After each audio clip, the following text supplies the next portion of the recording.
tolong alihkan kereta boleh tak? Saya nak pergi klinik kerajaan ni. Saya ni hamil. Saya nak ambil acid folic. Nanti kalau lambat nanti susah mama saya. Banyak kali rekod cik. Waktu tu saya tengah beristinja. Password handphone saya berbunyi dengan bertubi-tubi. Saya dalam hati saya bengang lah. Siapa yang kelang kabut ni? Nak beristinja pun susah ke? Lepas tu saya pun angkat. Dalam keadaan bunyi bergema, ada seorang wanita.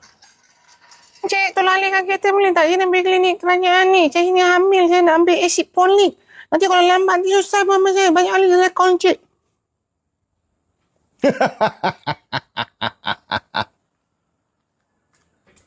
Nampak macam kelakar.